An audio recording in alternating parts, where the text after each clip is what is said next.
giày cũng như là gương được đặt ở phía bên ngoài của căn hộ, có thiết kế rất đẹp, nó mang lại cảm giác nhẹ nhàng, thanh lịch.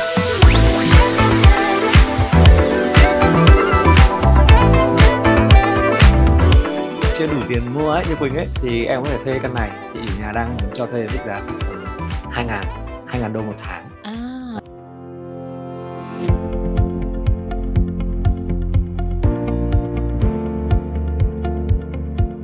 Hello, xin chào tất cả quý vị và các bạn đã quay trở lại với chương trình Chạy Ép. Ngày hôm nay thì chúng ta đang có mặt ở tại khu căn hộ Heritage nằm ở trên đường Lạc Long Quân, ở ngay cạnh Lotte Tây Hồ thôi, mà phải nói là nhận được sự quan tâm cũng như là có giá trị rất là cao ở tại khu vực này.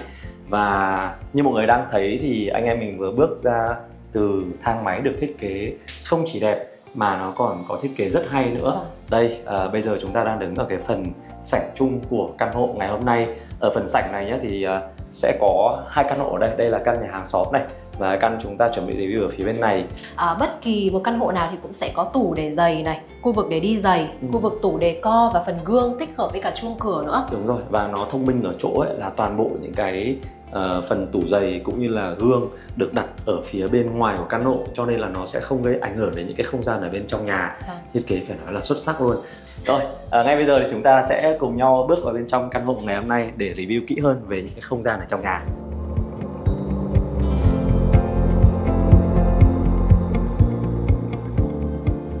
Rồi, mời mọi người và Như Quỳnh vào nhà. Vẫn như thường lệ thì chúng ta sẽ cùng nhau bắt đầu chương trình từ phía cửa ra vào. Và với việc là đã giải phóng toàn bộ được phần tủ giày ra phía bên ngoài rồi, cho nên là cái không gian ở sảnh ra vào mình thấy là nó rất thoáng. Và giới thiệu tới Như Quỳnh cũng như là mọi người thì căn hộ ngày hôm nay chúng ta sẽ có diện tích khoảng 95m², 3 phòng ngủ, 2 vệ sinh. Và theo như chủ nhà có chia sẻ là thời điểm ban đầu thì chị mua căn này nó rơi vào khoảng tầm gần 10 tỷ. Nhưng mà tới thời điểm bây giờ thì giá trị căn hộ này nó lên đến 15 tỷ rồi mọi người ạ. Đó. Và căn này thì mình đánh giá là cái layout của nó cũng được chia rất là thông thoáng và thông minh. Và từ sảnh đi vào thì chúng ta có thể là rẽ sang bên này. Bên này nó sẽ có một cái lô ra phụ. Lô ra này nó là lô ra thông với cả giếng trời bên ngoài.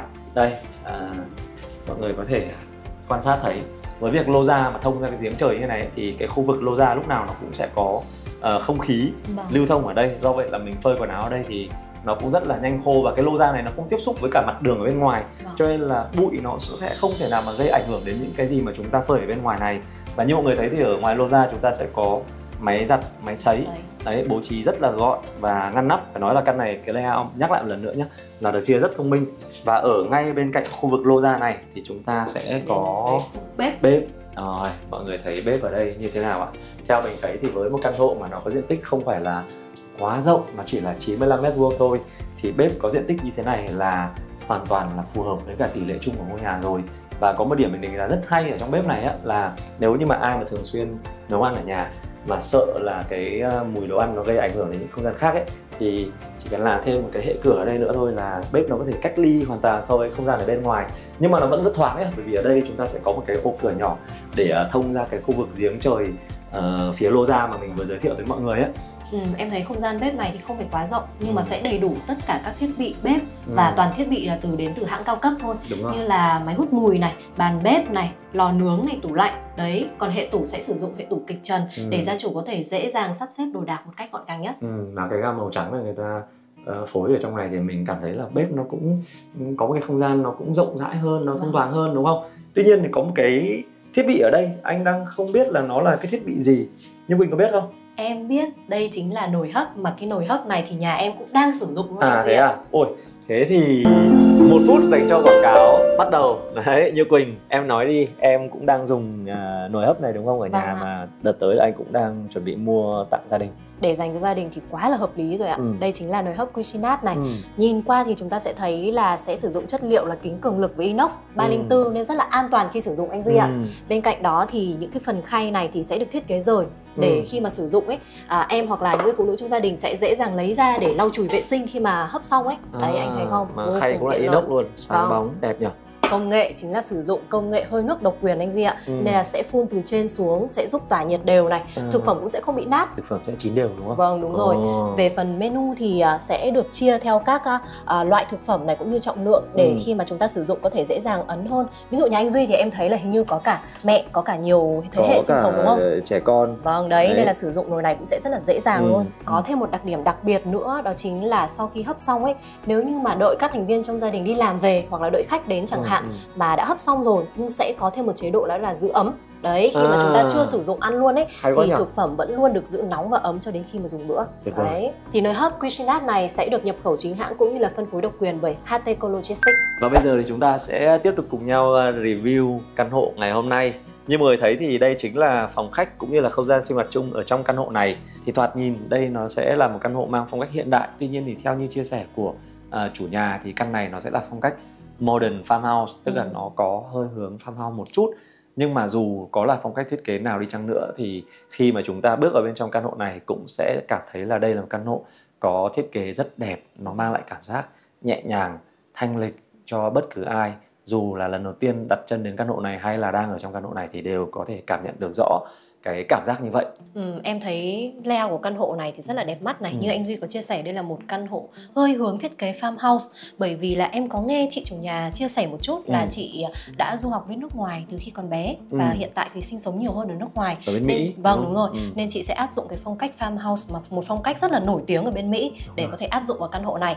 Bên cạnh đó thì như mọi người có thể nhìn thấy thì ở phần phía tranh ấy, tranh mà chị trang trí trong căn hộ này thì chị sẽ luôn muốn lưu giữ những khoảnh khắc cũng như là những cái hình ảnh về lịch sử và truyền thống của Việt Nam. Và nếu như mọi người mà để ý kỹ một chút thì thấy là toàn bộ cái cửa gió điều hòa ở trong căn hộ ngày hôm nay cũng sẽ đặt nằm ngang, nó không thổi thẳng xuống.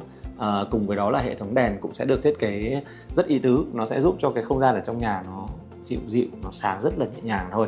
Và tổng thể nó mang lại cho chúng ta cảm giác nó rất là lãng mạn khi mà chúng ta bước vào trong căn hộ này. Và bật mí với Như Quỳnh cũng như mọi người nhé, thì căn này nếu như mà chưa đủ tiền mua ấy, Như Quỳnh ấy, thì em có thể thuê căn này. Chị chủ nhà đang muốn cho thuê mức giá khoảng tầm 2.000 đô một tháng.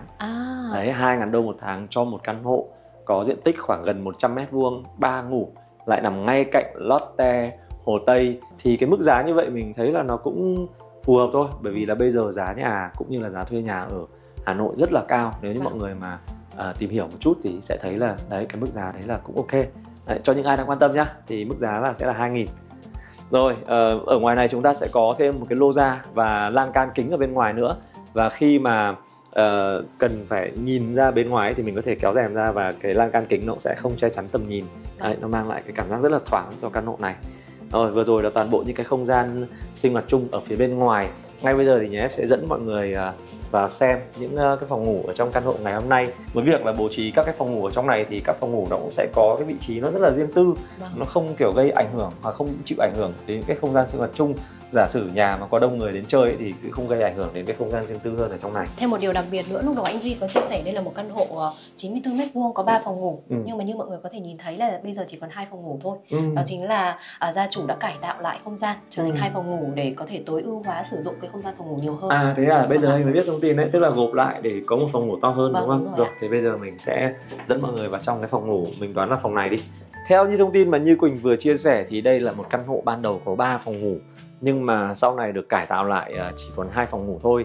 Thì rõ ràng là chúng ta sẽ có một phòng ngủ master với diện tích rộng rãi và thoải mái hơn rất nhiều. Ở trong phòng ngủ master này thì như mọi người thấy là cũng sẽ có một cái ô cửa kính rất là lớn để lấy ánh sáng cũng như là không khí tự nhiên từ bên ngoài vào. Và ở trong khu vực giường ngủ này thì cái diện tích của nó cũng rất là thoải mái luôn, rộng này. Và nó cũng được bố trí rất là nhiều những cái tiện ích. Ví dụ như là có bàn làm việc, bàn trang điểm ở phía bên kia nhé. Có một chiếc ghế để nằm thư giãn, đọc sách, có đèn luôn, mới tinh. Chưa có ai ngủ ở đây cả, đây thậm chí còn chưa có chăn ga gối đệm gì cả. Nên là nếu như trong thời gian tới mà ai thuê căn này thì không khác gì là đập hộp căn này cả mọi người ạ. Và chắc chắn là mọi người sẽ đặt ra câu hỏi là không biết là tủ để quần áo thì sẽ ở khu vực nào, đúng không anh Duy? Anh cũng đang thắc mắc. Thì như là phía bên này thì phải. Đúng rồi, như em có chia sẻ lúc vừa nãy thì đã cải tạo cái phòng ngủ nhỏ thứ 3 đấy thành khu vực này. Thế thì lại rất là rộng luôn đấy. Đây này, như mọi người thấy này, ở cái không gian ở trong này chúng ta sẽ có một cái khu vực thay đồ. Đây, thậm chí là có thêm cả bàn trang điểm. Bàn trang điểm nhìn ra cái lô ra ở bên ngoài, cho nên nó rất là thoáng nhá. Phòng thay đồ thì đối với căn hộ mà có 94m² như này thì mình đánh giá là không thể đòi hỏi gì hơn rồi. Và cái thông minh của nó nhé là Ở ngay cạnh phòng thay đồ thì chúng ta sẽ có một cái phòng vệ sinh. Phòng vệ sinh cũng được thiết kế rất là thông minh. Còn đây sẽ là phòng ngủ phụ, phòng ngủ thứ hai ở trong căn hộ ngày hôm nay. Phòng ngủ này thì cũng có diện tích rất là thoải mái thôi, dễ chịu này, và có tủ quần áo ở bên này. Rồi vẫn có ô cửa kính rất là lớn ở phía bên cạnh để chúng ta có thể nhìn view ra bên ngoài. Và vừa rồi chúng ta đã vừa cùng nhau tham quan, review và trải nghiệm một căn hộ có diện tích khoảng 94 m² tại Heritage. Mình đánh giá đây là một căn hộ phải nói là thiết kế rất là thông minh này, với rất nhiều những cái không gian hay và đặc biệt. Không biết là mọi người nghĩ sao về công trình ngày hôm nay chúng ta? Mọi người hãy để lại comment này phía dưới nhé. À quên, có Như Quỳnh, em thấy sao về căn hộ này? Em thấy đây là một căn hộ được thiết kế theo phong cách hiện đại, mang hơi hướng farmhouse, nên là sẽ mang cho chúng ta một cảm giác rất là nhẹ nhàng, tinh tế này. Và điều đặc biệt nữa, căn hộ này sẽ nằm ở vị trí cực kỳ đắc địa này, đi kèm với những tiện ích em phải nói là vô cùng tuyệt vời. Đúng rồi, mình chỉ ước là làm sao mà có thật nhiều tiền để có một căn hộ như này nhỉ? Để gọi là ở ngay cạnh Lotte, Hồ Tây này, rồi đi lại rất là tiện, đúng không? Nhưng nếu như mà chưa có đủ điều kiện để sở hữu ngay cho mình căn hộ như này thì mọi người vẫn nhớ rằng là căn này thì gia chủ có cho thuê mức giá khoảng 2.000 đô một tháng nhá. Nhé, thì rất cảm ơn mọi người ngày hôm nay đã bớt một chút thời gian quan tâm theo dõi chương trình của chúng tôi. Trong thời gian tới thì chúng ta sẽ gặp lại nhau với rất nhiều chương trình hay và đặc biệt. Và trong thời gian chờ đợi vẫn như thường lệ là nhớ đăng ký để ủng hộ chương trình của mình nhé. Còn bây giờ thì xin chào, cảm ơn và hẹn gặp lại. Bye bye.